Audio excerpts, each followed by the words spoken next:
Oke, saya komentari untuk kelompok 2 ya. Kelompok 2 membuat aplikasi. Apa aplikasi material judulnya?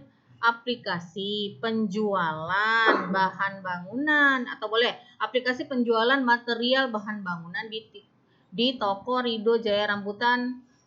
Dah kayak gitu aja, nggak usah berbasis web. Ya, judulnya ya. Oke. Kita lihat ininya, proses bisnisnya. Oke, sudah ada surat jalan ya ini ya. Oke, ada surat jalan. Nah, ini nanti dimasukkan di program surat jalan ini. Jadi program kamu juga menghasilkan surat jalan. Ya kan? Ada surat jalan. Surat jalan itu apa? Ya, berarti kamu mesti mengentrikan data barang masuknya ya. Kemudian ada nota penjualan ya. Oke. Oh, ini tokonya. Di mana tokonya ini? Di Rambutan. Rambutan sinilah ya? Iya kan? Oh. Oke. Oke, kita langsung saya langsung ke ini aja ya, ke rancangan, karena kalau nak Ibu cek satu-satu hurufnya, katonya lama ya, bukan bimbingan gitu kan. Oke, yang pertama kita cek adalah use case diagram.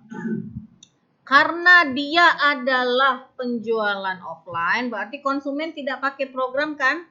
Nah, konsumen dihapus. Yang ada aktor apa aja? Yang ada aktor apa aja coba? Pegawai, jangan admin, pegawai. Di dalamnya ada admin, semua pegawai. Sudah itu ada apa lagi? Aktor. Ada aktor apa lagi selain pegawai? Supplier pakai program? Enggak. Yang pakai programnya selain pegawai? Pemilik toko. Dua itu baik aktornya. Ya kan? Nah, dua itu aja aktornya. Nah, ini nanti diperbaiki semua ya. Tidak mungkin misalnya si pegawai memilih barang, mencari barang. Itu kan gawe si konsumen ya. Perbaiki semua nih ya. Nanti diskusikan lagi dengan Ibu. Oke, kemudian DFD. DFD-nya ada external entity di diagram konteks. Buat judulnya diagram konteks. External entity-nya konsumen. Sudah konsumen, penjual ini namanya apa? Distributor aja namanya. Kalau bahan bangunan kan biasanya distributor ya. Atau supplier. Jangan penjual namanya ya, distributor. Nah, apa bedanya dengan supplier? Mestinya ada external entity, konsumen, supplier, sama apa lagi? Pemilik toko. Ya, sama pemilik toko. Nah, data flow yang mengalir sesuaikan dengan objeknya masing-masing. Tadi kan ada nota jalan dari supplier kan? Nah, mana nota jalannya di sini? Sesuaikan.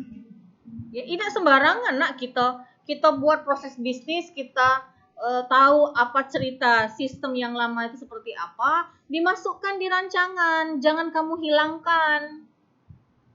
Kecuali kalau memang dia tidak berguna.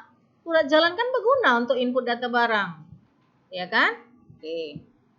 Nah, kalau Ibu cek antara DFD dengan IRD itu juga tidak connect. DFD-nya ada data store penjual, penjualan toko, sama barang bangunan. Tapi di IRD-nya ada 5 entitas. Kan data store yang ada di DFD itu harus sama dengan entitas yang ada di IRD.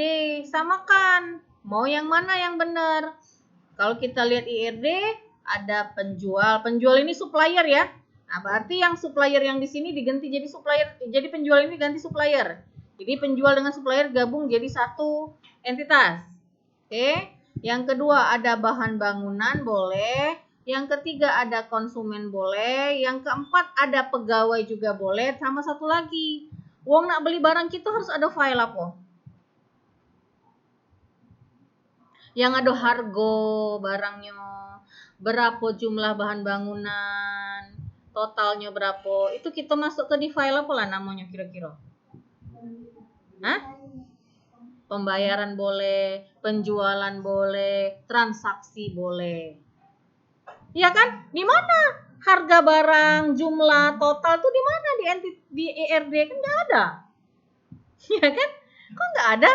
Kita nak buat program tapi tidak kata transaksi penjualan. Nama itu? Ya, tidak sembarangan kita buatnya. Jadi paling tidak di kelompok ini harus ada supplier, konsumen, pegawai sama transaksi atau penjualan atau pembayaran boleh. Nah, di dalam transaksi kamu juga harus tahu kalau misalnya barang yang dibeli itu kalau wong nak beli cat itu merek deluxe misalnya ada yang 5 kilo, ada yang 1 kilo, ada yang 10 kilo. Nah, atributnya harus ada tuh. Beratnya berapa ya? Kalau wong nak beli pasir itu biasanya wong beli berapaan nak? Bak, truk. Boleh nggak beli sekilo pasir? Minimal beli berapa biasanya pasir?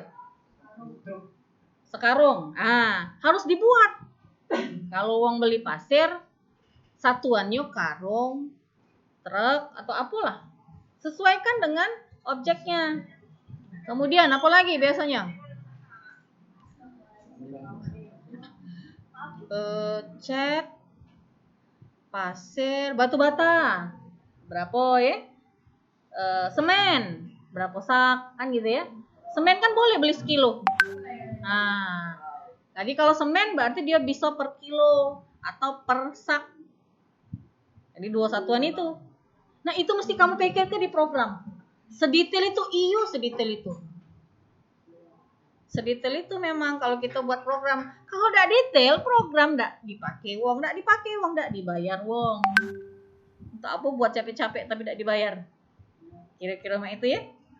Kan kita buat program supaya bisa dibayar wong. Gitu ya. Atau kamu misalnya pegawai di sebuah perusahaan. Disuruhnya buat program tidak sesuai dengan keinginan, tidak sesuai dengan prosedur kerja di sana, tidak dipakai, dibuang-buang kan? Untuk apa ada programmer aja buat program asal-asalan, tidak jadi pegawai, nganggur. Kira-kira ya, artinya apa? Kita ngerancang itu sesuaikan dengan objeknya, sesuaikan dengan prosedur kerja dari sistem yang ada saat ini. Ya, sesuaikan. Nah, desain tabelnya mengikuti. Kalau tadi minimalnya ada 4 tadi saya bilang ya. Supplier, konsumen, pegawai sama transaksi ya. Bahan bangunan 5, satu lagi ada 5. Disesuaikan. Belum sampai ke program, desain interface-nya ada ya. Oke, desain interface-nya ada. Nah, belum lagi kalau kita nak beli apa nih? Pipa. Yang diameternya ini, berapa panjangnya. Nah, itu mesti dipikirkan juga kalau kita nak buat program ya. Apalagi yang ada di bahan bangunan nak? Triplek. Triplek itu apa? Belinya seinian ya? Sekepengan. Boleh tidak beli 1x1 misalnya? Tidak boleh. Harus sekeping misalnya ya. Apa lagi? Paku itu biasanya belinya kiloan, berarti kilo. Tergantung kebijakan. Bukan itu ukurannya. Jadi ukurannya berapa? Nah, itu mesti dipikirkan. Sedetail itu, sedetail itu. Jadi kamu mesti buat spesifikasi. Oh, kalau paku ada diameter, ada berapa kilo. Kalau semen ada kilo, ada sak. Kalau dia cat ada per kilo juga, warnanya apa, mereknya apa, dan seterusnya. Itu juga mesti dipikir ke. Gawe siapa itu? Gawe kita. Gawe tamatan S1 komputer. Skom. Ya. Nah, itulah komentar Ibu untuk kelompok 2 ya.